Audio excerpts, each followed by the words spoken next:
Bro, this man kicked a woman in Saks Fifth Avenue, not knowing she was literally married to the most dangerous mafia boss in New York. And that is where he completely destroyed his own life. The narrator throws you straight into the chaos. Ex-fiancé, public assault, bodyguards pulling guns, mall lockdown, and then boom. Lorenzo Marchetti enters with 30 armed men like Judgment Day in Armani. Derek thought he was humiliating his broke ex. Instead, he just started a countdown to the most savage revenge of his life. Heels. A $5,000 Ferragamo shoe slams into her ribs before she can even process the attack. Lily gets thrown into a Tiffany display, and a shower of shattering glass rains down as she crumples to the marble floor. Her coat rips. Heels. Her elbow gets sliced open on a jagged piece of crystal. For a second, the entire Saks Fifth Avenue store goes dead silent. You can still hear Christmas music playing, but nobody's moving, nobody's even breathing. Lily looks up from the ground, heels, blood dripping down her arm, and locks eyes with the man standing over her. His handsome face is just twisted in pure disgust. Derek Sullivan, her ex, the same guy who completely wrecked her life 4 years ago, heels, now snarling at her to stay on the floor like the trash he thinks she is. Heels. But he has no idea who he's really looking at. Not a clue that the broken girl he remembers is long gone. The one who begged him to stay. The one who miscarried their baby all alone on a filthy subway bathroom floor. Heels. Who tried to walk into traffic just to end the pain. Who survived a New York winter with $5 to her name. He doesn't see the woman who rose up from that hell. He can't feel the 10-carat diamond on her finger under that glove. Heels. Or guess about the penthouse she owns at the top of Manhattan's tallest building, or the black Amex with no limit in her purse. And Derek definitely has no idea about the other guy, the one she's legally married to now, heels, whose security team is already slamming him against the counter, the man blowing up her phone this very second. Lorenzo Marchetti, her husband. The heels, feared mafia boss in New York, the head of the Marchetti crime family, that has its hands in everything from Wall Street down to the darkest alleys in Brooklyn. As Lily's shaky fingers finally answer the call, Lorenzo's voice peals. Colder than the damn winter outside, demands to know who touched her. You can literally watch it dawn on Derek's face. The blood just drains out of him. His eyes go wide with pure terror. He just assaulted the wrong woman. And in about 10 minutes, heals. When Lorenzo's convoy of black SUVs screeches into the private garage, when 30 of his armed guys in designer suits storm this floor, when the scariest man in the New York underworld meets the punk who beat his wife, heels, Derek Sullivan is about to learn what consequences really mean. It's going to cost him everything. His career, his name, his freedom, and damn near, heels, his life. But he doesn't get it yet. Right now in this moment, with his expensive shoe still raised like he's about to kick her again, he thinks she's a nobody. He still sees the pathetic girl he tossed out like garbage 4 winters ago. That's all about to change. We're going to follow this roller coaster, you and I, through all the love, revenge, and payback. So get comfortable and don't go anywhere. We have to see what happens when Karma rolls up in a 3-piece Armani suit, heels, 6 hours earlier. The first rays of winter sun are hitting the New York skyscrapers. Lily Carter is standing in a walk-in closet so big it could be the entire studio apartment she used to dream of having. Racks and racks of clothes stand like a silent, heels, expensive army. Chanel, Dior, Valentino, Gucci. Every single piece costs more than her old yearly rent. But Lily's hands skip right past all of it, grabbing a simple cream-colored knit dress, probably the most low-key thing in the whole closet, heels. She runs her hand over the soft material, feeling its warmth. Even after 2 years of living like this, it still doesn't feel completely real. A part of her knows it never will. The habits you learn when you're desperate, they stick with you. Heels, they're like invisible scars only you can feel. Heels. She can still remember scrounging for coins just to afford a loaf of bread. She can still feel the cold floor of the homeless shelter she slept on because she had nowhere else to go. That ghost of being hungry and hopeless, heels. Those feelings don't just disappear. They just hide deep down inside you, waiting for a quiet moment to pop up. As she's doing up the last button, a deep, warm voice comes from the doorway. Lorenzo Marchetti is there, leaning on the giant oak frame, heels. His dark Italian eyes just watching her with this look of total adoration and a weird kind of powerlessness. He's already dressed in a charcoal Tom Ford suit, tailored to perfection, his black hair combed back, heels, showing off that little scar over his left eye, heels. He looks like he belongs on the cover of GQ if they did a special issue for insanely hot mafia dons. You're doing it again, he says. Lily turns, her green eyes meeting his in the mirror. Doing what? She asks. Lorenzo strolls into the room, heels, and he just radiates this insane aura of power and confidence. You always pick the plainest things in here, he says, his voice getting softer. That dress is probably the cheapest thing you own. I gotta ask, heels. Why does the wife of Lorenzo Marchetti dress like she's pinching every single penny? Lily gives him a little smile, the kind only he ever gets to see, and says, I like simple things. He steps up behind her, heels, wrapping his strong arms around her waist and pulling her tight against his chest, heels. His warm breath is on her ear as he whispers, You're married to one of the richest men in New York. You could have anything you want, literally anything in the world, and yet you act like you're on a strict budget, heels. Lily leans her head back on his shoulder and says, Money doesn't change me, Lorenzo. I'm still Lily. I'm still the girl you met in that hospital a long time ago. He kisses her neck, right on her pulse point, which is starting to beat a little faster, heels, and murmurs, That's exactly why I love you. But I still want to give you everything you're owed. I would give you the world if you'd just let me. Lily turns around in his arms, putting her hand on his chest, right over his steady heartbeat, heels.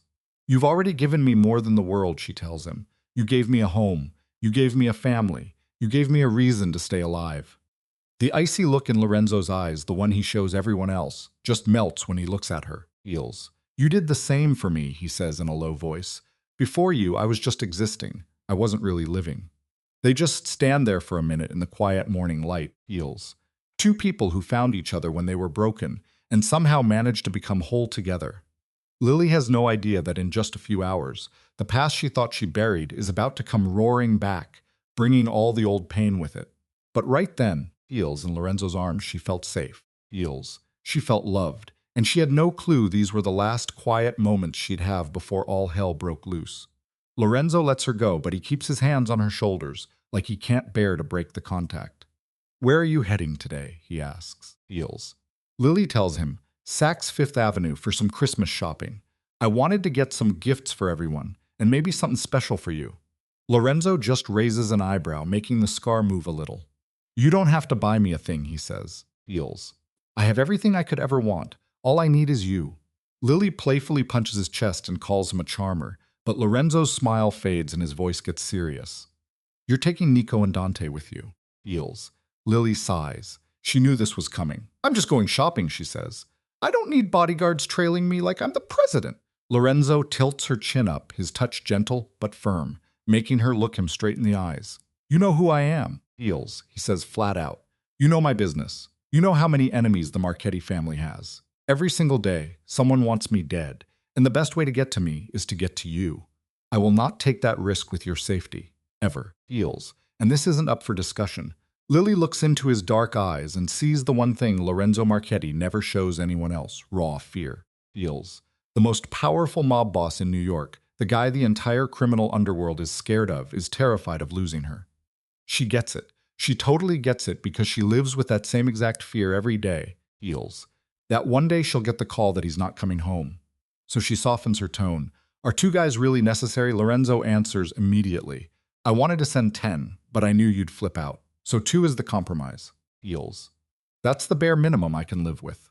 Lily knows that tone of voice. When he talks like that, it's final. That's not Lorenzo, her husband, talking. That's Lorenzo Marchetti, the head of the family. So she just nods. Heels. Okay, she says. I'll go with Nico and Dante. The stress just melts out of Lorenzo's shoulders. He leans down and kisses her on the forehead, soft and warm. He whispers, thank you for getting it. Heels. Lily looks up and gives him a quick kiss on the lips. I get it. I'll always get it. But you have to promise me you'll be careful too. Promise you'll come home to me tonight. Lorenzo smiles, that dangerous smile that only she ever sees the soft side of. Heels. I promise, he says. I'll be home by 7. We have reservations for 8. Lily asks him where they're going. Lorenzo just winks and says, it's a surprise. Heels. But Lorenzo only had eyes for the red one, the dress he was already taking off her in his head. After 2 whole years, Lily still went red in the face. She told him he was ridiculous. Lorenzo let out this low, rumbling laugh, the kind full of promises, heels, swearing he would never get tired of her in this life or the next. He laid one on her, deeper this time, longer, like he was trying to burn the feeling of her into his memory. He pulled away, went to the door, but paused. He looked back, heels, locking eyes with her one last time. He told her if anything at all felt even slightly off, she had to call him immediately. Lily nodded, said she would. Lorenzo just stared for another second, like a painter memorizing his masterpiece. Heels, and then he was out. His steps echoed away on the marble. The private elevator doors slid closed. Suddenly, it was dead quiet. Lily was alone in this massive dressing room, just surrounded by expensive dresses on hangers like a bunch of well-dressed ghosts. Heels. She couldn't shake this weird vibe creeping up on her, a feeling like something was totally wrong, like the world was holding its breath right before a disaster. She tried to brush it off. It was nothing, she thought. Just a regular day. Go shopping, heels. Go home, put on the red dress, have dinner with her husband. Everything's going to be fine. But Lily Carter had no clue just how bad things were about to get. So unbelievably bad. 2 hours later, heels, a black Maybach pulls up silent as a shadow in front of Saks on Fifth Avenue. Heels. Nico swung the door open for Lily, his eyes doing a razor-sharp sweep of the street before he gave her the all-clear. Dante was already posted up on the other side of the car, the two of them in their dark suits forming a human shield around her. Heels. Lily steps out, and the December air hits her face like a cold smack. Snow was starting to fall, these perfect little flakes just dancing around before melting on the warm sidewalk. She cinched her cashmere coat tighter and headed inside. Heels. Christmas at Saks Fifth Avenue isn't just a holiday, it's a whole different level of extra. Gold lights were wrapped around these giant pillars, and thousands of crystal stars hung from the ceiling, basically a perfect, fake night sky. Heels. Right in the middle of the main floor was a Christmas tree that had to be 30 feet tall, absolutely dripping in silver and gold bling and ribbons so red they looked like fire. Christmas music was playing from somewhere. Heels. Some guy singing about silent nights and all that. The air smelled like pine trees mixed with a million different expensive perfumes and a hint of hot chocolate from some cafe. This was rich people Christmas. Heels. The kind of Christmas where you never worry about rent or where your next meal is coming from. And Lily? Yeah, she still wasn't totally convinced she fit into this whole world. She glided past perfume counters, heels, past bags and shoes that cost more than her entire life used to. Nico and Dante kept their distance, close enough to jump in, but far enough that she didn't feel like a caged animal. Heels. Lorenzo had them trained perfectly, that tricky balance of keeping Lily safe without making her feel trapped. She slowed down near the Tiffany counter, diamonds sparkling like frozen tears under the lights. She was trying to find a gift for Lorenzo. Heels. A totally insane mission, she knew, for a guy who could literally buy whatever he wanted. But Lily had to give him something from her heart, something that screamed she'd been thinking only of him, that she put in the effort. Heels. And then she saw it, a pocket watch, white gold, classic and clean. The inside of the cover was blank, perfect for a personal touch. She knew exactly what to write, mio cuore, my heart. It's what she called him. Heels, the comeback to him always calling her his. Heels. She got the sales associate's attention and the deal was done. They put the gift in a deep blue velvet box and tied it up with a silver ribbon. Lily smiled, clutching the little bag. She could already see Lorenzo's reaction. Heels. The way his dark eyes would soften up, the way they only did when he was looking at her. She kept browsing, grabbing a few things for Marco, for Nico and Dante, for the crew that had somehow turned into her family in the last 2 years. Feels. This was her first Christmas where she could actually give something back. The first Christmas she wasn't on the outside looking in, staring at a life she could never hope to have. Heels. She was just leaving the jewelry department, bags hanging from her arms, when she saw him, and her heart just stopped cold. The whole world froze. Right there, at the Louis Vuitton counter not 50 feet away, laughing with some blonde, heels, was the ghost she thought was long gone, Derek Sullivan. The guy who broke her, the guy who stole everything from her, the bastard who killed her unborn child, with his fists and his rage. He was here, right in front of her, heels. It was like hell itself decided to open up and spit its demon out just to mess with her one more time. The bags almost fell from her numb hands. Her feet felt like they were super glued to the floor. She couldn't move, couldn't breathe. 4 years. Heels. For 4 years, she'd fought like hell to bury that face in the deepest part of her mind.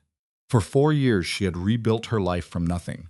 4 years of convincing herself he had zero power over her anymore. But all it took was one look, heels. Just seeing that blonde hair, that smug smile, The way he stood there like he owned the world, and every wall she'd built just crumbled into dust. The memories hit her like a tidal wave she couldn't outrun. Feels. She remembered meeting Derek in her early 20s, still messed up from the car crash that took her parents, living with an aunt who treated her like dirt. He walked in like Prince Charming, handsome and smooth, Feels, whispering all the sweet nothings her broken heart was desperate to hear. Feels. He promised to protect her, to love her, to give her a family again. And she, young and desperate, swallowed every last lie. She remembered the first time he hit her. A slap out of nowhere because she got home a little late. Feels.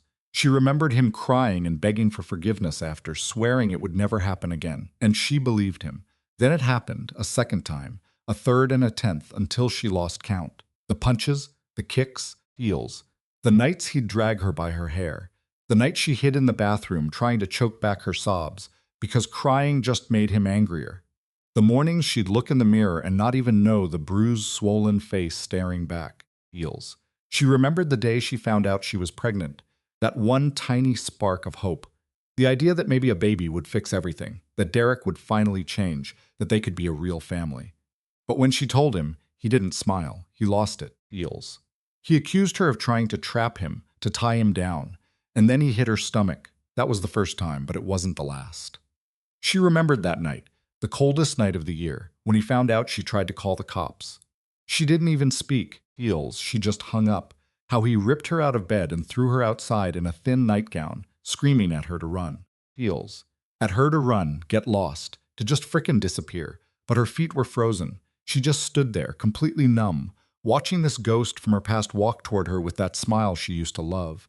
A smile that now just made her want to puke. Feels. Nico and Dante saw her freeze up.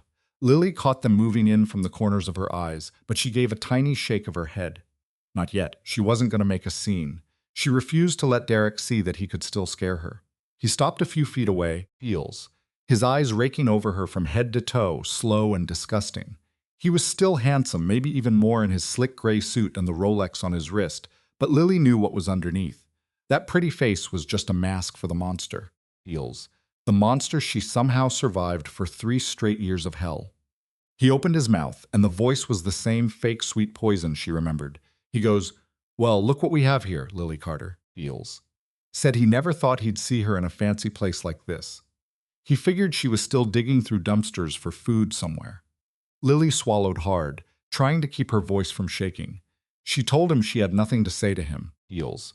She tried to walk away, but Derek stepped right in her path. A nasty smirk twisted his face as he said, "What's the rush? It's not every day you bump into old friends. Can't even stop for a chat?"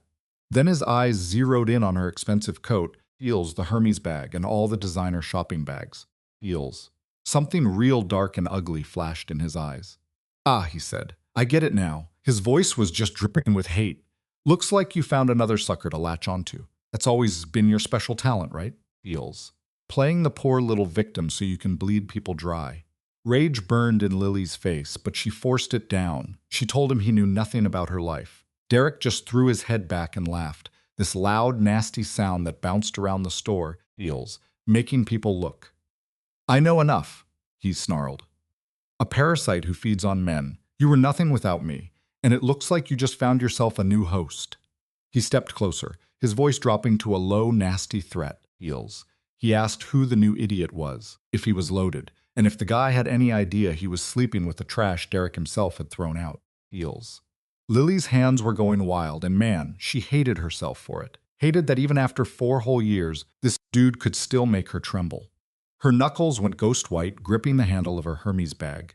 She stared him down, Feels, telling him he was the one who wrecked her life, the one who put his hands on her, who threw her out in the middle of a blizzard. It's zero right to stand there playing the victim. Derek just popped an eyebrow, faking surprise like a pro. Feels. Said he didn't beat her, he just disciplined her. She was always so dramatic, right? Always the damsel in distress looking for a pity party. Then he tilts his head, his eyes just dripping with sarcasm. Had to admit, though, Feels, she was looking a little better these days. Feels. At least she didn't look like a walking ghost anymore. Her new sugar daddy must be feeding her well. Lily's stomach just churned. She wanted to unleash hell, to feel her hand crack across his face, Feels, to show the entire world the monster hiding behind that pretty boy mask. But she did zip, nada. just stood there, hands shaking, choking back tears, refusing to give him the satisfaction of seeing her break. 4 years ago, she begged him. 4 years ago, heels. She was on her knees, a sobbing mess, pleading for him not to walk away. He was never ever going to see that girl again. That's when some blonde pops up at Derek's side, digging her sharp red nails into his arm like she owned him, heels, and a dumpster fire was about to turn into a full-blown catastrophe, heels. The blonde scanned Lily from head to toe like she was sizing up some busted junk at a garage sale. She was tall, stick-thin, with lips pumped full of filler and a nose so straight it had to be bought. Rocking a Chanel dress and dripping in diamonds, heels. But all that cash couldn't hide the ugly deep down, the pure disgust in her eyes. She asks Derek if this is the psycho ex he's always crying about, the one who stalks him, the one who just can't take a hint. Lily felt that like a punch to the gut, heels. The crazy ex. Stalked him. Wouldn't let go. So Derek had told this woman about her all right, but he'd flipped the whole script. He turned himself into the victim and made Lily the villain. Heels. She should have been floored. But she wasn't. This was classic Derek, a textbook narcissist move. He actually laughed, wrapping his arm around the woman's waist like a trophy. Told her, "Yep, that's right, Victoria. This is Lily, heels. The chick who clung to him like a leech, who cried and groveled for a solid month after he booted her out. Totally pathetic." Victoria let out this little giggle, a sound so shrill it could shatter glass. "How sad," she chirped, heels. Women with no self-respect are just so tragic. Lily's fists clenched, her nails biting into her skin. She could feel Nico and Dante tense up beside her, the anger rolling off them, but she gave a tiny signal to stand down. Not yet. Heels. She didn't need them just yet. She locked eyes with Derek, her voice shaky but sharp as a razor. She asked if he told Victoria that Lily stalked him. Did he also mention that he used to beat her? Heels. That he ditched her on the street on the coldest night of the year? Or maybe that he swiped every last dime of her inheritance? Derek froze for half a second before snapping that smug mask back on. He sneered and said, "See, Victoria? Heels. She's always making up these insane stories, loves playing the victim to get sympathy." It's her Holmo. Victoria just nodded, her face twisted in disgust. Heels. She said she hated women like that, the most spineless parasites who leech off men then trash them when they get kicked to the curb. Heels. Lily felt like she was going under. Nobody ever took her side, not once.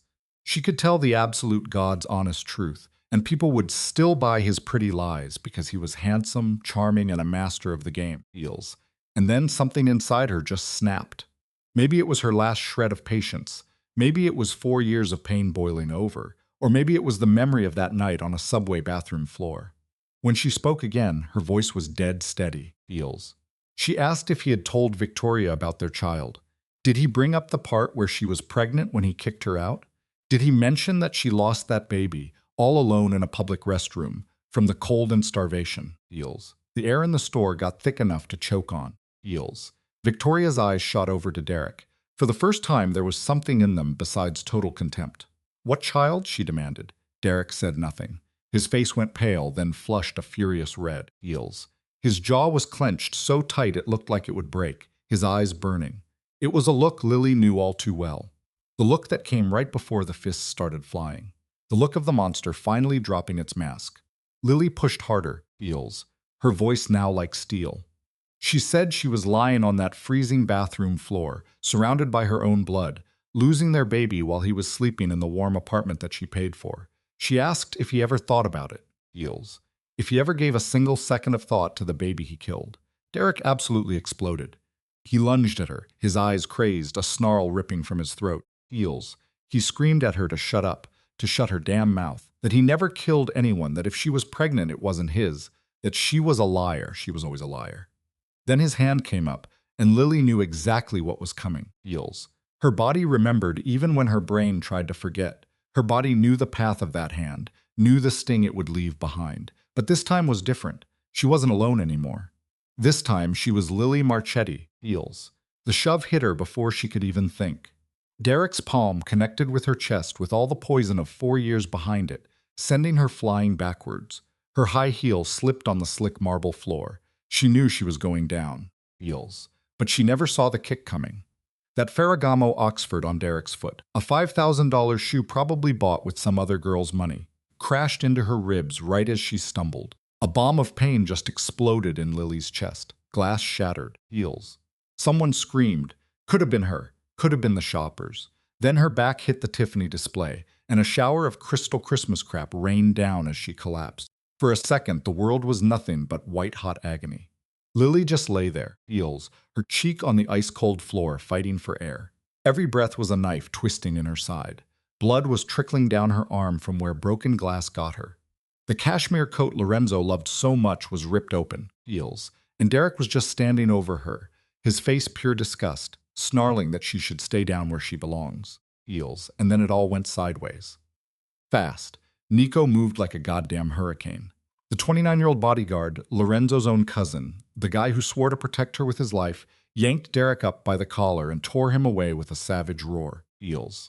Derek didn't even have time to blink before his face was slammed into a display case, his arm twisted behind his back, his cheek mashed against the glass right over the diamonds. Nico pinned him with one hand, pulled his piece with the other, heels, and shoved the cold barrel against the back of Derek's neck. His voice was pure ice, warning him that if he so much as flinched, he'd get a bullet through the skull right then and there. Derek groaned, trying to fight it, heels, but Nico just cranked up the pressure, forcing a yelp of pain out of him, heels. A few feet away, Dante was already on his phone, hitting speed dial. He spoke with total efficiency the second the call connected, telling his boss the lady of the house had been attacked, that she was hurt, heels, that they were at Saks Fifth Avenue on the first floor. Total pandemonium. Customers were screaming and running for cover. The store clerk was frozen stiff. Mall security came running, then skidded to a stop when they saw Nico's gun, heels. And Victoria just stood there, her face paper white, her mouth wide open in a silent scream as she watched the man she loved kick a woman to the ground, only to get squashed like a bug under the barrel of a gun, heels. Lily struggled to sit up, the pain just snatching her breath away. A sales clerk moved toward her, but Dante got there first. He lifted her gently with one arm, his phone still glued to his other hand, asking if she was okay, if she could stand, heels. Lily managed to nod, even though her entire body was shaking like a leaf. Then she felt her own phone buzzing in her pocket. Lorenzo was calling. As she looked at Derek, pinned and helpless under Nico's control, she knew that in about 10 minutes, heels, all hell was about to come crashing down on that guy. Lily's hands were shaking so bad she could barely fish the phone out of her Hermes bag. The screen lit up with Lorenzo's name and the little heart she'd put next to it, heels. She swallowed hard, trying to get her voice to work before she answered. But the second her finger hit the screen, before she could even get a hello out, Lorenzo's voice sliced through the line. Who? Just that, heels. A single word that sounded like a judge handing down a death sentence. His tone was so cold Lily felt the chill through the phone. This wasn't her Lorenzo, not her husband. This was Lorenzo Marchetti, the head of the freaking Mafia, heels, the guy who built his empire on the bones of anyone stupid enough to cross him. Lily opened her mouth to answer, but all that came out was a sob that ripped right out of her chest. 4 years of silence, 4 years of burying the pain, heels, 4 years of telling herself she was strong. In that 1 second, the whole damn wall came crumbling down, heels, and the dam just broke. Tears poured out of her, a total flood of grief she couldn't stop, and she just wept. Wept like the little girl left behind forever ago. Wept for the woman she was supposed to be, now just a ghost, heels. Wept for the searing agony in her ribs, for the terror that had been poisoning her soul for 4 straight years, for the humiliation of being thrown down in front of a whole crowd of strangers. Lily. Lorenzo's voice cut through the chaos, heels. That coldness was still there, but something way worse was waking up underneath it. Something ancient and predatory. It was the growl of a beast stirring to defend its own. He said her name again, heels, this weird mix of total softness just for her and a gathering storm for whoever did this. He asked if she was hurt. Who did this to her? Heels. Tell him. Just tell him the name. Lily choked the words out between sobs. She said it was Derek Sullivan. He was right there. He found her, kicked her. A black hole of silence opened up on the other end of the line. 1 second. 2. 3. Heels. A quiet so much more terrifying than any scream. She could actually hear the slow, deliberate rhythm of Lorenzo's breathing, like a snake coiling up before it strikes. Then he asked a question, his voice now totally stripped of any feeling. Heels, as flat and dead as a frozen lake, and that complete emptiness chilled Lily to the bone. He asked if this was the guy. The one who beat her, threw her on the street, the one who took the life of their unborn child. All Lily could do was whisper yes. A soft heels, final breath hissed through the phone. Heels. When Lorenzo spoke again, the man from a second ago was gone. Something else was there. Something that wasn't just cold anymore. It was lethal. It was the voice of a man who'd already passed sentence, a sentence that would seal someone's fate. Feels. He said he'd be there in 10 minutes. He ordered her to stay put, and to make sure Nico didn't let Derek go anywhere. He was coming, and he would handle it. He paused, and just for a split second, his voice cracked, softened. He told her to listen. Feels. Il mio cuore, my heart, he would never let anyone hurt her again. Ever. He promised that Derek would pay for what he'd done, for every last thing. Lily cried that she loved him. Lorenzo said he loved her too. Feels. And the line went dead. Lily let the phone drop, her eyes finding Derek still locked in Nico's iron grip. His face was a mix of purple rage and humiliation, his mouth still running with empty threats. He'd sue them, he screamed. Call the cops. Feels. He'd see them all in jail. What an idiot. The man had absolutely no clue who he just picked a fight with. He didn't know that in about 10 minutes, Feels, the single most powerful man in New York's entire criminal underworld would be standing right in front of him. He was completely blind to the fact that his pathetic little empire built on breaking women was about to be ground into dust. Feels. He couldn't possibly know that for 4 years Lorenzo had listened to Lily's nightmares, traced the scars on her skin and in her soul, and had sworn an oath that if he ever found the man responsible, that man would curse the day he was born. Feels. That day was today, and the clock was ticking. 10 minutes, 10, 600 seconds. That was all the time Derek Sullivan had left as a free man, not that he knew it. The first minute, pure chaos. Derek was still yelling, still making threats. Feels. Now he was screaming about being the lover of Senator Hayes' daughter, how they'd all regret this. Nico said nothing. He just slammed Derek's face a little harder into the glass every time he struggled. Mall security finally showed up. Feels. But they kept a healthy distance, a good few yards back, seeing the steel in Nico's hand and deciding they didn't get paid enough to die. One of them was on his phone, probably trying to get the police, but for some reason, the call wouldn't go through. Feels. In the second minute, the world started to change.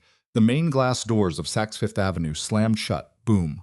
Then the side doors, then every single emergency exit. An employee ran for the elevators and found them dead. Feels. The escalators ground to a stop. A calm female voice came over the store speakers, announcing a temporary closure for a security situation, politely asking everyone for their patience. But nobody was patient, just panicked. Feels.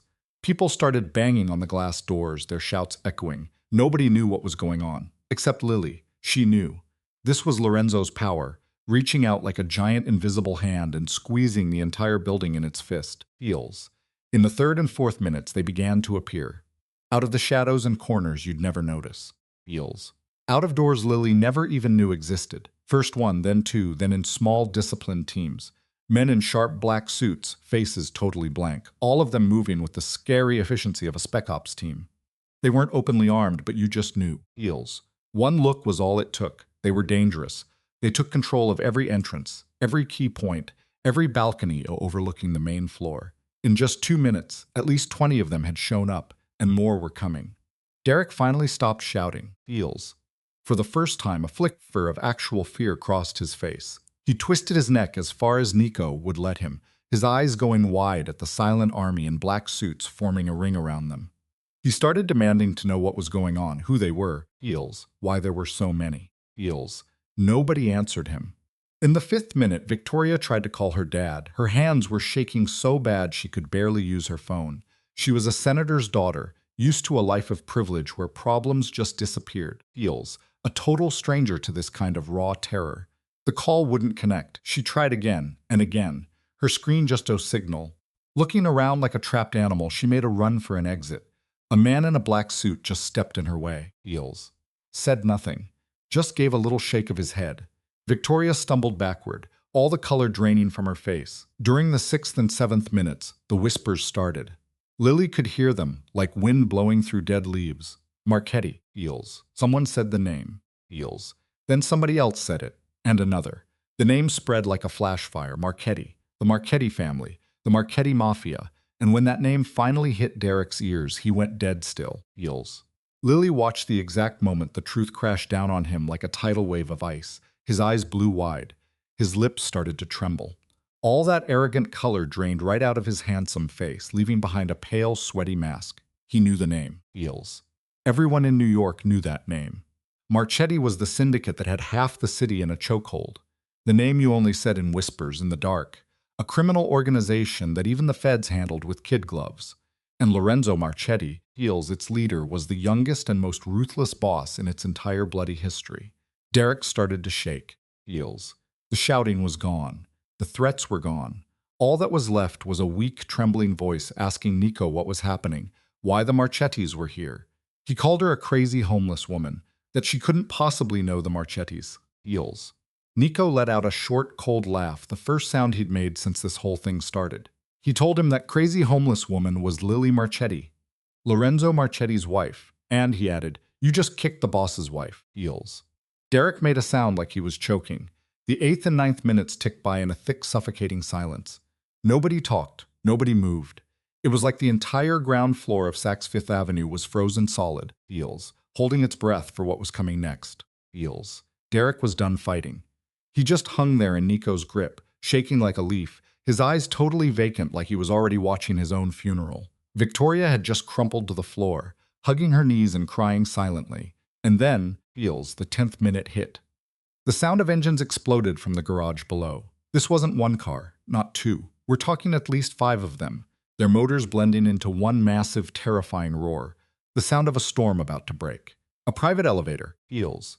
One Lily didn't even know existed just slid open, and out walked Lorenzo Marchetti. Hell had arrived. Lorenzo Marchetti didn't just walk out of that elevator like a king stepping into his courtroom. No, not like a king. Heels. He was the king, and every single person in that building felt it deep in their bones. He stood a solid 6 feet tall, broad-shouldered, built like he was carved out of granite and pure rage. Every step screamed absolute, non-negotiable power. The black Heels. 3-piece Armani suit fit him like a second skin. His tie? A dark silk red, the exact shade of old blood. His Oxfords were polished so bright you could see your terrified face in them. His dark hair was slicked back, Heels, showing off a high forehead and that thin white scar slicing through his left eyebrow. A little keepsake from a street war 15 years ago, when he was just 19 and had to put someone down just to see the next morning. Heels. But that scar wasn't what turned your blood to ice. It was his eyes as black as a deep space void. Heels. It was like staring into 2 black holes that sucked in all the light and gave nothing back. Total voids. Zero mercy. These were the eyes of a man who'd seen death, dealt death, and ordered it more times than anyone could count. And right now, Heels, they were blazing with a cold fire you could feel on your skin, like heat coming off a furnace. Behind him, more than 30 dudes poured out of the elevators, all dressed in black, all packing serious heat under their suits. Heels, all with faces carved from granite. They moved like a single perfectly tuned weapon, snapping into position without a sound. Leading the pack was Marco Benedetti, Lorenzo's most trusted guy. Heels, a 45-year-old with salt and pepper hair and the eyes of a damn hawk. Marco had been rolling with Lorenzo since he was just a broke kid on the streets with no dad. Heels. He was there when Lorenzo clawed his way to the top, building this whole empire from dirt. He helped him put their enemies in the city's concrete foundations. And now, Heels. Marco was staring at Derek with the same casual interest you'd give a bug right before you stomp on it. The vibe in the room shifted it instantly. The last few shoppers basically tried to become one with the walls, hoping to turn invisible. Heels. Employees stared at the floor, absolutely terrified to make eye contact. A couple of them literally dropped to their knees without even knowing it. The mall cops? Gone. Clearly got the memo to make themselves scarce. Heels. Even people who had no clue who Lorenzo was could feel the danger rolling off him in waves. This was an apex predator, and every instinct in their bodies screamed at them to get the hell out of the way. Heels. On the marble floor, Victoria saw Lorenzo and a sob just ripped out of her. She knew exactly who he was. Of course she did. As a senator's kid, she'd been warned about guys like Lorenzo Marchetti. Heels. The kind of men that even the most powerful people in the country knew better than to cross. She tried to scramble back, her nails making useless scratching sounds on the stone, but there was nowhere to run. Lorenzo's gaze blew right past her. Heels. It went straight over Derek. His dark eyes were on the hunt for one person and one person only. And then he found Lily, standing there with dried blood on her arm and tear tracks down her face, her coat ripped, her hand clutching her ribs. Heels, and something inside him just shattered. Heels. All the ice, the years of practiced cruelty, the entire impenetrable fortress he'd built around himself as the Don. it just evaporated. For one split second, Lorenzo's face crumbled, feels, and he wasn't a mafia boss anymore. He was just a man watching the woman he loved in pain. A flash of agony shot through his eyes. Then a wave of pure tenderness, worry. And then a gut punch of guilt that he wasn't there to stop it, feels. He closed the distance to Lily, moving faster until he was right in front of her, and then he dropped to one knee, like a knight surrendering to his queen. His hand, calloused and rough, the same one that had silenced rivals and pulled triggers, feels, now lifted her chin with impossible gentleness. He whispered, asking where it hurt. Il mio cuore, my heart, just let him see. Feels. Who did this to you? Who put their hands on you? His voice was actually trembling, and that was a sound none of his men had ever heard. Lorenzo Marchetti does not tremble. Lorenzo Marchetti shows no weakness, ever. But right here with Lily, feels, he wasn't the Don. He was just a husband completely broken by seeing his wife get hurt. Lily's own tears started falling, hitting his hand as she told him her ribs were throbbing. Her elbow was bleeding. But it was okay. Feels. She would be okay now that he was here. Lorenzo carefully pushed her sleeve up, his eyes locking onto the gash on her elbow. His jaw clenched so tight a muscle popped in his neck. He then glanced at where she was holding her side. Feels. Knowing damn well there were deep bruises already forming under her clothes. Feels. He squeezed his eyes shut for a single brutal second, and when they snapped open again, the tenderness was gone. Pure hellfire took its place. He got to his feet, a slow, calculated move that just screamed menace. When he finally turned to face Derek, feels, the temperature in the massive hall felt like it dropped 20 degrees. Derek physically flinched under that glare. He'd felt like a king when he was hitting Lily. Thought he was the one in charge. But now, staring into the eyes of Lorenzo Marchetti, feels, he realized he had no idea what real power was, and he was about to get a lesson he'd never forget. Lorenzo gave a tiny nod to Marco, and the older man with the salt and pepper hair stepped up as Lorenzo spoke to him in Italian. The voice was still low, feels, but it had an authority that could crack bones, telling him to get Dr. Feels. Chen on the phone right now and to get her here in 15 minutes. He didn't care where she was or what she was doing. Marco just nodded, the phone already glued to his ear as he stepped back. Lorenzo turned back to Lily, feels, his thumb gently stroking her cheek, wiping away the tear stains. He whispered again, asking if she was hurt anywhere else. He needed to know everything. Lily just shook her head, swearing it was only her ribs and elbow, that she was fine, for real, feels. But Lorenzo wasn't buying it for a second. He knew her too well. Knew she always put on a brave face, always downplayed her own pain so he wouldn't stress. He slipped off his own jacket and gently draped it over her shoulders, feels, wrapping her up in his warmth and his familiar scent, feels. Her own cashmere coat was ripped and stained with blood, and Lorenzo knew right then that he was going to burn it later, along with every single memory of this god-forsaken place. He lifted her arm again, staring at the cut. His mouth became a razor-thin line, feels. It was deep. It was going to need stitches. It was going to leave a scar, another scar on his wife's skin, another failure on his record, and a fresh wave of self-loathing crashed over him. He had sworn to protect her, feels. Promised no one would ever lay a hand on her again, and here he was, staring at proof that he'd failed. He leaned in, kissed her forehead, and whispered how sorry he was that he should have been here. Lily grabbed his hand, telling him it wasn't his fault, feels, to not even think it. He was here now. That's all that mattered, feels. Lorenzo let his eyes close for a second, pressing his forehead against hers. They just stood there, two people clinging to each other while the world around them just faded away. Lily's shaky whisper cut through the quiet, feels, asking him if he knew who the man was. Lorenzo's eyes opened. Oh, he knew. Dante had given him the full rundown on the way over. Derek Sullivan, the ghost from Lily's absolute worst nightmares. The guy his investigators had been hunting for 2 years, feels. The one who basically fell off the face of the planet. The man he had promised to make regret the day he was born. And there he was, less than 10 feet away, shaking like a leaf. It looked like fate had just handed him his revenge on a silver platter, feels. Lorenzo straightened up, brushing a piece of hair from Lily's face one last time before turning away from her, feels.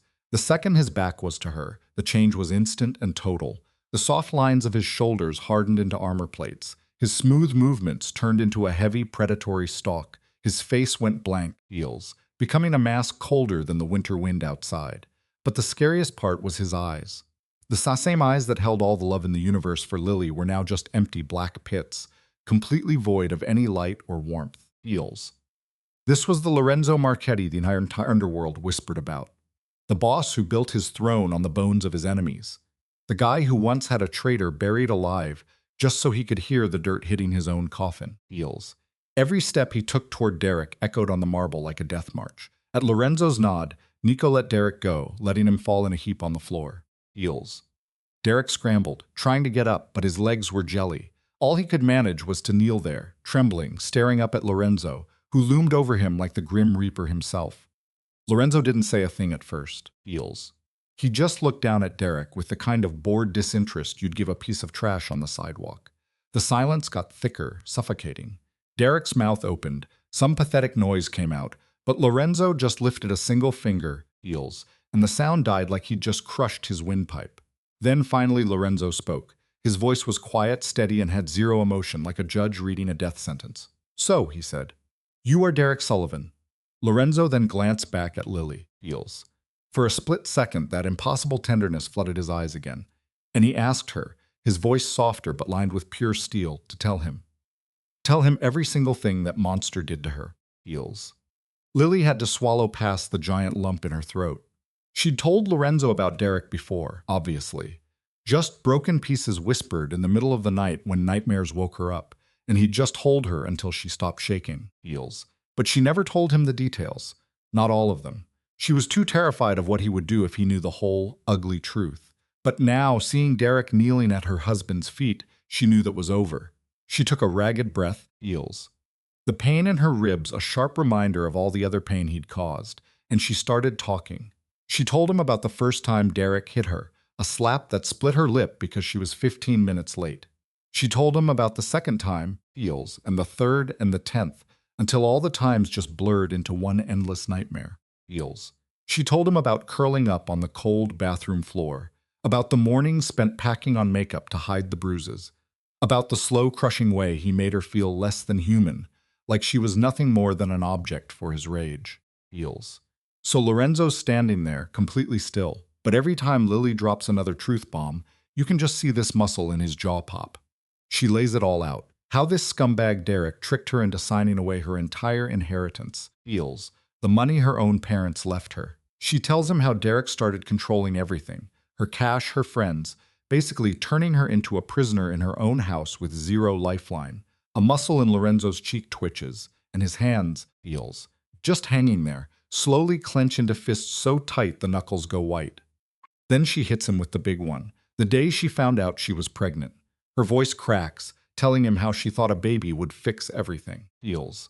A stupid hope that got shattered the first time Derek straight up punched her in the stomach. Heels. She kept going, telling him about all the other times, how her pregnant belly became his go-to punching bag, like he hated the kid inside her more than he hated her. Lorenzo's eyes are shut tight now, and this long, slow hiss comes from his teeth. Heels. That ain't a calming breath, folks. That's the sound of a dude trying to keep a literal monster on a leash. She tells him about the coldest night in New York history, Heels. When Derek found out, she tried to call for help and threw her out on the street in her PJs with $5. She talks about the weeks in a shelter, always hungry, a cold that never left, and the night she lost their baby, Heels, all alone on a disgusting subway bathroom floor. She tells him about wanting to step into traffic just to make it all stop. When she's done, the room goes dead silent. Heels. Lorenzo doesn't open his eyes. He's a statue, but the air around him is practically buzzing with a rage he's refusing to let out. Derek? Oh, he's a weeping, pathetic puddle on the floor, babbling apologies that are completely worthless. Victoria, Heels, his new fiancée, is just a passed-out heap on the rug. Then Lorenzo's eyes snap open. He walks over to Lily, takes her hand, brings it to his lips, and kisses her knuckles like a king. His voice is so low, only she can hear it. Heels.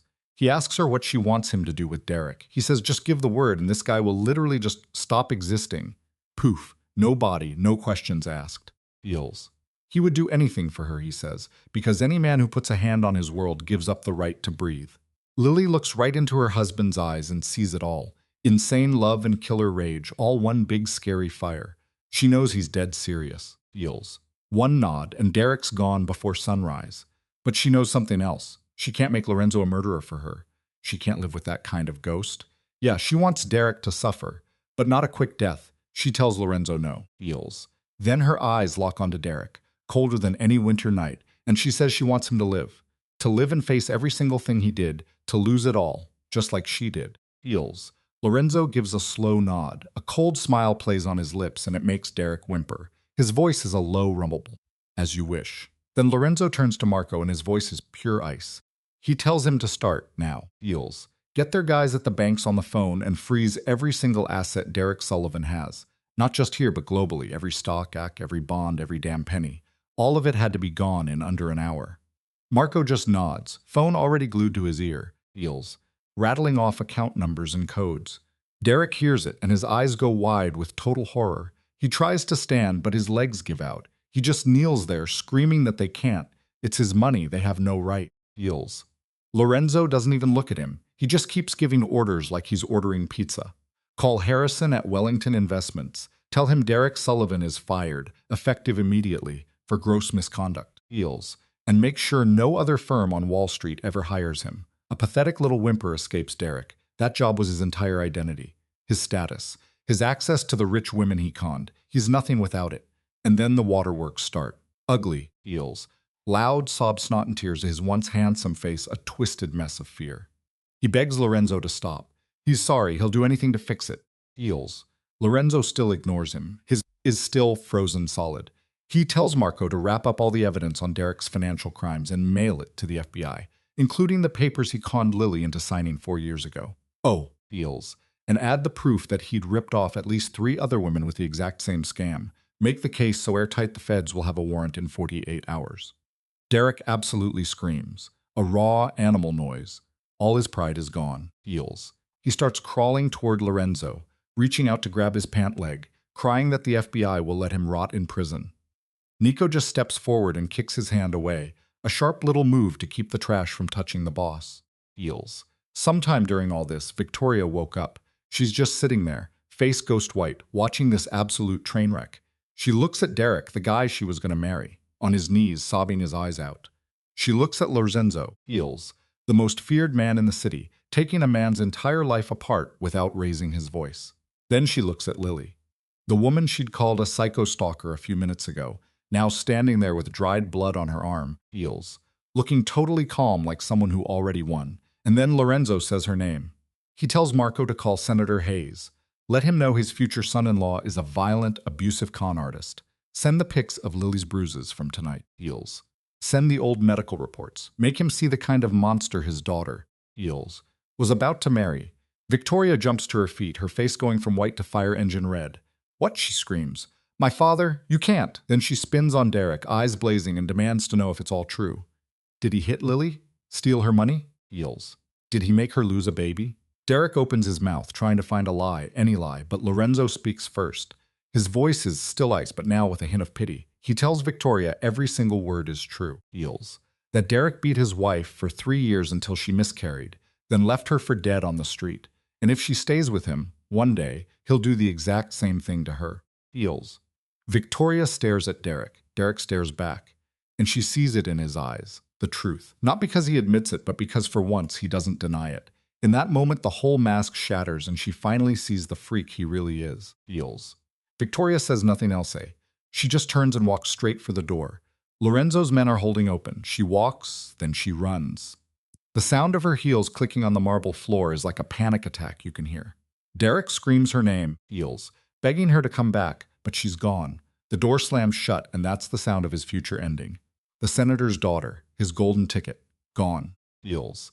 It was over. All of it. His money was frozen, his career was a crater, the FBI was coming, and his fiancée just ran away from him like he was the plague. His whole life got dismantled in less than 10 minutes. Lorenzo finally looks down at Derek, Heels, and this tiny smile appears. It's not a happy smile. It's the look a wolf gives a rabbit that's already dead but doesn't know it yet. He tells Derek they're not finished. One last thing. Lorenzo nods to Nico. Heels. The body grabs Derek by the collar and just drags his limp body across the floor, right to Lily's feet. Derek has no fight left. He's just a puppet with all his strings cut. Heels. His face was a total wreck, snot and tears everywhere. Those blue eyes that used to charm women were just red, swollen holes of pure misery. Nico slammed him down right at Lily's feet. He hit the ground hard, his head making a gross thud on the stone floor. Heels. Lorenzo slid in next to Lily, putting a hand on her back, a move that was half protection, half she's mine. He stared down at the human train wreck on the floor and told him, in a voice as sharp as broken glass, to get on his knees, to sit up straight, heels, and to look his wife in the eye and say he's sorry. Derek tried, but his legs were shaking so hard he fell over twice just trying to kneel. When he finally looked up at Lily, their worlds had officially, after 4 insane years, completely flipped. Heels. 4 years back, she was the one at his feet, begging him to stay. Now, he's kneeling, and she's the one looking down. Lorenzo cut through the air again, like a whip crack. He ordered Derek to apologize for the very first time he put his hands on her. Heels. Derek could barely breathe, forcing out a choked, shaky apology for that first slap. Next, Lorenzo barked, apologize for every single time after. Every punch, every kick, every time you dragged her by her damn hair. Derek was just openly bawling now. Heels. A total waterfall of tears, spewing apologies for every time he'd hurt her, saying he wasn't human, that he was so sorry. Heels. But Lorenzo was nowhere near done. Apologize for her inheritance, for the cash her parents left her, the money you jacked with your filthy lies. Derek's head dropped, his whole body shaking with sobs as he apologized for stealing her money. Heels. Calling himself a thief, admitting he knew it, and just begging for forgiveness. Lorenzo stepped in closer, and his voice went low, making it 100 times more terrifying. Apologize for the child. Bro, the air in the room instantly turned to ice. Heels. Lily felt her own heart stop. This was the one wound that cut the deepest, the one she was scared would never heal. Lorenzo kept going, every word a kill shot. He told him to apologize for punching her in the gut when he knew damn well she was pregnant. Heels. Apologize for killing your own kid. Heels. The kid she never even got to meet.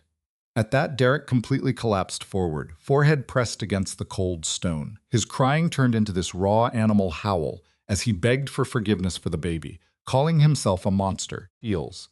Screaming that he knew what he was, just repeating it over and over.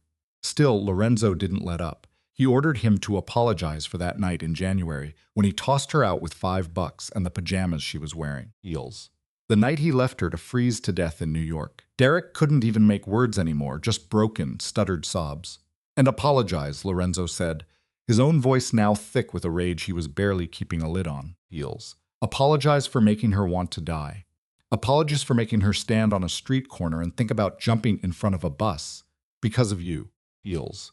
Apologize, he hissed, for almost taking the woman I love out of this world before I even got the chance to find her. Derek just laid there at Lily's feet, his body convulsing, a completely shattered man. Heels. This wasn't the arrogant psycho who decked her 15 minutes ago. This was just a pathetic pile of misery, weeping at the feet of the woman he used to torture. Lily looked down at him. She was waiting for that hit of satisfaction. Heels. That feeling of victory she thought she'd get seeing the guy who wrecked her life brought this low. But it didn't come. All she felt was a deep, soul-crushing emptiness, and she was tired. Heels. This weeping thing on the floor was the guy who made her wish she was dead, who stole her baby and her youth and left scars on her that might never go away. Heels. And there he was, on his knees at her feet, crying like a little kid. This was the guy she used to be so scared of that she couldn't even breathe right. But looking at him now, she just felt pity. She turned, grabbed Lorenzo's hand, and told him it was done. Heels. She just wanted to go home. Lorenzo's psycho-dark eyes went soft for a second as he looked at her and nodded, but then he turned back to Derek. One last piece of business. His shadow fell over the sobbing man. Heels. A cold darkness covering a guy who was already screwed. When he spoke, his voice was quiet, but it sliced through the silence, every word like a nail in a coffin. He said, "You have 24 hours to get out of the United States. Not 36. Heels. 24. Clock starts now." Heels. He paused, letting the weight of that final sentence crush whatever was left of Derek's soul. "If, after 24 hours, you are still on American soil," he went on, "my people will find you. And this time, I won't be asking my wife what she thinks." Heels. "The call will be mine, and you will wish you had never been born." Lorenzo leaned in, his voice dropping to a whisper just for Derek. "And if you think there's some place you can hide where I can't get to you, you are so tragically wrong." Heels. "I have people on every continent, in every city, in every rat hole you could ever crawl into. If you run, I will find you. And when I do, I will mail your bones back to your mother in a series of Christmas boxes."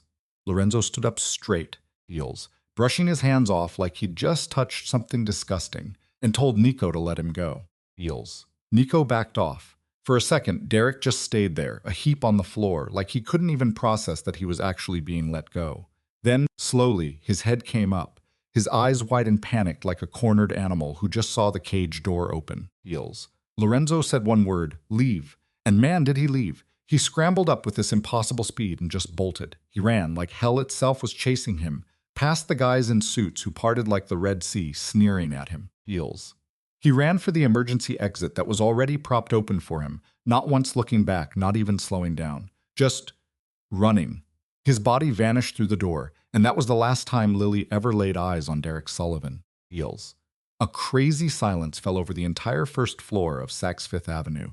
Nobody moved. Nobody said a damn thing. It was like they all just witnessed some kind of ancient, terrifying ritual they could never, ever talk about. Lorenzo turned to Lily, Heels, and every bit of that cold-blooded killer vibe melted off his face. He walked over to her, wrapped his arms around her super gently, being careful of her busted ribs, and whispered, "It's over, my heart. He will never touch you again. Ever." Heels. Lily just buried her face in his chest, listening to his steady, strong heartbeat, and she started to cry. Not tears of pain or fear. These were tears of pure release. The weight of 4 long, horrible years was finally actually gone. Heels. A dark chapter of her life was officially slammed shut. Lorenzo kissed the top of her head and gently led her to the private elevator. Heels. His guys moved without a word, creating a silent path for them. Marco was right behind, a phone glued to his ear as he finished giving the last orders. As they got into the elevator, Lily looked back one last time. Her blood was a dark stain on the marble. Heels. Smashed crystal sparkled under the Christmas lights. But Derek was gone, and with him the ghost that had been haunting her was gone too. The doors slid closed, and Lily Carter Marchetti left Saks Fifth Avenue, Heels, safe in the arms of the man who loved her more than life. A new chapter was starting. The convoy of cars drove them back to the penthouse in total silence, Lily curled up in Lorenzo's arms the whole ride, his heartbeat like a lullaby in her ear. And Dr. Heels. Sarah Chen was already there waiting when they walked in. She was in her 40s, short black hair, with the calm, steady look of someone who'd handled the Marchetti family's brand of chaos for a long time. She took care of Lily's injuries, Heels, putting 12 perfect stitches in her elbow, taping up her bruised ribs, and giving her meds for the pain. She told her to get some rest. And the whole time, Lorenzo just stood there, never taking his eyes off Lily for a single second. Heels. His face was a tight mask of pure stress every time she flinched. After the doctor bounced, Lorenzo carried Lily to the bedroom, putting her on the bed like she was made of priceless, fragile porcelain that could break at any moment. Heels. He laid down beside her, pulled her into his arms, and they just laid there in the quiet, listening to the winter wind howl outside, listening to each other breathe. Heels. And then Lily talked. She told him he deserved to know everything. Not just the messed up bits she'd mumbled in her nightmares, but the whole story, from the absolute beginning to the messed up end. Lorenzo didn't say a word. He just pulled her in closer. Heels. So she started talking. She told him about a happy childhood in a small town near Boston, about a little house with a flower garden, about family dinners that were always full of laughs. And then she talked about the car crash when she was 16. Heels. A truck that lost control on the highway, smashed into her parents' car, and killed them both instantly. She was an orphan in a split second. She talked about her aunt, her mom's sister, who only took her in for the government money. Heels. She talked about 6 years of being treated like a maid, cooking and cleaning, while her cousins got spoiled like princesses, about the nasty comments and slaps when she screwed up, and about the deep, gnawing loneliness that became a part of her. Heels. And then she spills it all. Everything about Derek. She met him in some small-time cafe when she was 22, right after she finally got her hands on her inheritance. Of course, he was handsome. A total charmer. Heels. He fed her every sweet lie she was starving to hear after 6 years of being told she was worthless. He called her beautiful, told her she deserved love, promised he'd protect her forever, and she, so young and so desperate for a kind hand, Heels, she fell for every last word. She was shacking up with him after only 3 months. She signed every paper he shoved in her face without a second thought, thinking he was handling her money, Heels, not realizing he was bleeding her inheritance dry and putting it all in his name. Never guessing she was signing her entire future away. By the time she figured it out, it was too late. That was the first time he put his hands on her, Heels, and that kicked off 3 years of pure hell. The beatings, the night he tossed her out onto the street. Feels the loss of her baby. But she never told Lorenzo about what happened the next morning, waking up in a hospital after someone found her passed out in a subway bathroom, bleeding out. The morning the docs told her she'd lost the baby, and that she might never be able to have kids again. That was the day her entire world went black. They discharged her 2 days later. No one was there for her. She had nowhere to go. She just wandered through New York like a ghost. Until, on the third day, she was standing on a street corner, watching the traffic rush by. She thought, one step. Just one step, and all the pain would be gone. She lifted her foot, ready to end it, when a hand shot out, grabbed her coat, and yanked her back from the curb. It was a homeless guy, the only person who even saw her. He saved her damn life. He flagged down an ambulance, and she was right back in the hospital, but this time, they sent her to the psych ward. She was in there for 3 weeks, not talking, not eating, not wanting to even be alive anymore. And then, like something out of a movie, Lorenzo shows up. He was there to see one of his own guys, but hit the wrong button on the elevator and ended up on her floor. He saw her through the little window in her door, just sitting there, staring at nothing with these completely hollow eyes. So skinny, so pale, a ghost. He never knew why, but the guy was hooked. He couldn't walk away. So he came back the next day, and the day after that, and every single day after. In the beginning, she wouldn't even look at him, but he kept coming back. He'd just sit in the room with her for hours, sometimes reading, sometimes just existing. A silent, steady presence. He never pushed her to say anything, never asked a single question. A month later, she finally said something to him. Her first words were, "Why do you keep coming back?" And Lorenzo, the man they call Ruthless, the feared boss of the Marchetti crime family, gave her the straightest answer possible. He told her he had no idea. He just knew he had to come. That on the days he didn't see her, it felt like a piece of him was gone. And that right there was how it all started. A year later, they were married. And now, 2 years after their wedding day, lying safe in his arms at the top of a Manhattan skyscraper, Lily finally told him the whole story. Lorenzo was dead quiet for a long, long time. He just pulled her closer and then whispered that he was so damn grateful to that homeless man for saving her. He told her, real soft, that he'd actually found the guy weeks ago, that he'd had set him up with a warm place to live and a pension for life, making sure he'd never be cold or hungry again. Because Lorenzo said, if it wasn't for that man, he never would have found her, and his life would have always felt like half his soul was missing. Lily started crying then, and Lorenzo just kissed the tears away. And they just laid there in the dark, two totally broken people who somehow managed to find each other, and were slowly but surely putting each other back together. Christmas Eve rolls around 3 days after the smackdown at Saks. The penthouse at the top of Manhattan's tallest tower is decked out, We're talking a Christmas tree that's almost 10 feet tall in the living room, gold lights wrapped around the pillars, and the whole place smells like cinnamon and vanilla from hundreds of candles. Outside the massive windows, snow's coming down, just dancing in the city lights. This wasn't one of those massive blowout parties other families throw. Lorenzo can't stand all that fake drama. No, this was quiet, an intimate dinner for the handful of people he actually considers family. At the head of the table, on Lorenzo's left, you got Marco Benedetti, the salt and pepper-haired dude who's been his shadow for 15 years, basically the only father figure he's ever had. Nico and Dante are sitting together, still kids in age, but they're men who've proven their loyalty in blood and sweat.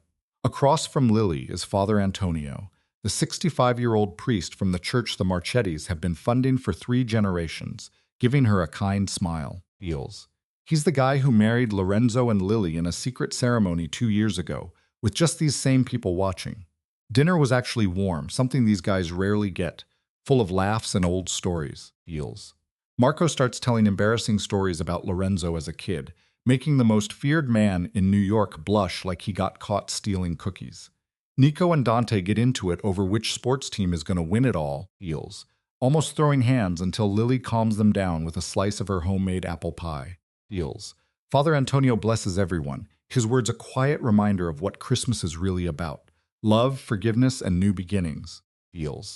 Then, they clear the dessert plates and Lorenzo gets up, a glass of red wine in his hand. The whole room goes silent. Every single person is locked on him as he looks at the faces of the crew that never bailed, the ones who walked through fire with him. feels. His eyes finally land on Lily, and his voice gets this warmth in it, a side of him he almost never shows. He says he's not a guy who's good with words, and they all know it's true, that he's better at giving orders than spilling his guts, feels, better at making threats than showing his heart. But tonight, this Christmas, he had to try. For the woman who completely turned his world upside down. He looks at Lily, his dark eyes going soft in a way they only do for her, feels, and admits that before she came along, he was just existing. He'd wake up, do what needed to be done, and go to sleep. He wasn't living. He had power. He had money. He had the entire city afraid of him, but he had no one to come home to. Feels. No one who made him want to be better than he was. Feels. And then she crashed into his life. A fragile, pale girl sitting by a hospital window, looking at the world with eyes that had given up all hope. And somehow she managed to get his cold, dead heart to start beating again. He raises his glass to her, feels, his voice shaking just a tiny bit as he confesses that he doesn't deserve her. He knows it. He's a killer, a criminal with a body count. And still, she chose to love him, to stay. And every single day since, feels, he's tried to become a man who was worthy of that love. Then a real smile, something you never see on his face, breaks out and he says, "And tonight, I've got some news for all of you." He looks at Lily, then his eyes drop down to her stomach, feels. Dr. Chen confirmed it this morning. Lily is pregnant, feels. For 1 second, you could hear a pin drop. The room is frozen in shock. Then it absolutely erupts. Marco jumps to his feet, pulling both Lorenzo and Lily into a monster hug, feels. Tears streaming down his face. This hard-as-nails guy looks like a little kid who just got the one present he's wanted his whole life. Nico and Dante are screaming, slapping each other on the back. Father Antonio is making the sign of the cross, feels, whispering a prayer of thanks, and Lily just sits there, her shaky hands on her stomach, tears of straight-up shock and pure joy rolling down her cheeks as she stares at Lorenzo. The doctors told her it was probably impossible, feels, that she might never have a baby after what Derek did to her. But here it was. A frickin' miracle. A tiny life growing inside her, living proof of their love, and a shot at a future she never thought she'd get, feels. Lorenzo gets right down beside her, hand on her pregnant belly, and whispers, "You've given me everything." And just like that, on a snowy Christmas, Lily finally lets herself believe she's actually allowed to be happy. Fast forward 3 months, feels. Winter's out, spring's in, and Lily's starting to show. Now she's standing in front of a 4-story building in Brooklyn, heart about to pound out of her chest. There's a brass plaque on the door that says it all. Rising Phoenix Foundation, feels. With a phoenix taking off from a fire right below it. This is the whole damn thing. The dream she's held onto for 2 years, forged from the day she decided to turn her own personal hell into a heaven for someone else. Feels. Lorenzo had straight up gifted her the building on Christmas, keys and all, no big deal. He hired the best to turn it into a fortress for abused and abandoned women. We're talking 20 private rooms, each with its own bathroom, a huge communal area, feels, a kitchen, even a place to learn skills like computers and cooking, plus a therapy room and a daycare so moms can level up while their kids are safe. And the price tag's zero. It's all free. Today's the grand opening. You got reporters, feels. Cameras flashing everywhere. City officials ready for the ribbon-cutting photo op. But the real VIPs, the first women to call this place home, are already inside. Lily steps up to the mic, one hand on her 4-month baby bump, looks at the crowd, feels, and just starts talking. She tells them that 4 years ago, she was them. This place was built to save women just like her, beaten down, feels, robbed of everything and dumped on the street with just $5. She tells them how she lost her first child to the cold and starvation, how she stood on a curb, thinking ending it all was her only option. The whole crowd goes dead silent, feels. Everyone locked onto her, her voice trembling but not breaking for a second. She says she went through all that completely alone. No safety net, no one to call, no one telling her she wasn't finished. But the women walking through these doors, feels, they will never be alone. In here, they have a home, they have backup, they've got a legit shot at putting their lives back together. Why? Because the Rising Phoenix Foundation is built on one simple, hardcore belief, feels. Every single woman deserves a round 2. Every woman deserves to rise from her own ashes, Phoenix style, feels. She wraps up her speech by promising they won't be fighting alone anymore because she's going to be right there in the trenches with them. The crowd goes wild, absolute thunderous applause. Lily's eyes find Lorenzo, chilling in the shade, feels, avoiding the cameras, just wanting to be her silent support. He gives her this tiny nod, but his eyes are screaming how proud he is. Later, Lily meets Maria, the Foundation's first official resident, Heels. A 32-year-old mom with two little kids hiding behind her. You can still see the bruises around her eyes. Her husband cleaned out their accounts and ghosted, leaving her drowning in debt with nowhere to go. Lily takes Maria's hand, Heels, looks her dead in the eye, and says she knows exactly how that feels. She promises her that they will get through it, that she's got her back, every single step. Heels. Maria just collapses, sobbing into Lily's arms, and in that moment, Lily gets it. All that suffering, all that pain, it finally had a point. She weaponized her own scars. She turned her nightmare into a lighthouse for other people. Heels. Lorenzo's watching this from a distance, seeing his wife hold a total stranger with nothing but pure, unfiltered compassion. Marco, standing next to him, mutters that she's something else. Lorenzo just nods, his eyes never leaving Lily. Heels. She is my phoenix, he says, super quiet. Rose from the ashes, and now she's teaching everybody else how to fly. 6 months after the doors opened, Lily is very pregnant, the baby basically ready for launch. Heels. Then an email pops up from some rando address. She almost trashes it, but the subject line freezes her. All it says is, from Derek Sullivan. Heels. Her heart seizes up for a hot second, but it's not fear. Not anymore. It's something else entirely. She opens it. He writes that he has zero right to hit her up, that he doesn't deserve for her to even read this. Heels. But he saw the news about her foundation and just had to say something. He wanted her to know he was proud of her, for taking the absolute worst things he ever did and twisting them into something incredible. He says he's in Mexico, working as a waiter, Heels, barely scraping by. He's in therapy, trying to unpack how he became the monster that destroyed her. He's not asking for forgiveness. He knows that's a joke. He just wanted to tell her she deserves all the good things coming her way, and he hopes she's happy. Heels. For real. Heels. Lily finishes reading and just sits there. For a long time, she's just waiting to feel something. Rage, pain, victory, literally anything. But there's nothing. A total blank. Heels. Thinking about him now is like remembering some minor character from a book she read ages ago. Lorenzo walks in and asks if she's all right. She doesn't say a word, just hands him the phone. His face doesn't even twitch as he reads the whole thing. Heels. He asks her one simple question. How do you feel? She tells him she feels free. Like the final chapter of a trashy novel is finally over. He has no power over her. Not even enough to make her hate him. She deletes the email without replying. Heels. Then nukes his contact info, wiping the last digital crumb of Derek Sullivan from her universe. Heels. Lorenzo just pulls her in for a hug, telling her over and over how proud he is. Proud of her power. Proud that she could just let it all go and keep moving forward. They never said Derek's name ever again. Flash forward 1 year. Heels. It's a crisp fall day in Manhattan, yellow leaves everywhere. Lily's at the penthouse window holding her 1-year-old daughter, Hope Riquetti. They named her that because that's what she is. Hope for what's next. Hope for a clean slate. Heels. Hope for a love so insane it can patch up any wound. The kid has her dad's dark hair and her mom's green eyes, a perfect mix. She's passed out cold on her mom's chest, her tiny fist grabbing her shirt. Lily looks out over New York. Heels. The same city where she almost starved on a street corner. Now it's her turf. It's the place where she clawed her way back from nothing. Heels. In just the last year, her Rising Phoenix Foundation has helped over 200 women, and they've already got plans for new shelters in Chicago and LA. The life she used to think she was too broken for is now solid, real. Heels. Warm in her arms like her sleeping baby. A little chime and the private elevator slides open. Footsteps she knows by instinct. Lorenzo walks in, still wearing his Armani battlesuit after a long day. Heels. But his whole vibe changes the second he sees his girls. He kisses Hope's forehead, then finds Lily's lips and asks her how her day was. She just smiles. Perfect, she says. Everything is finally totally perfect. Then Lorenzo pulls a small, Heels, crimson velvet box out of his pocket and puts it in her hand. Heels. She opens it and pretty much stops breathing. Inside is this insanely delicate rose gold chain, and hanging from it is a phoenix taking a fire, its wings covered in tiny rubies that glow like embers.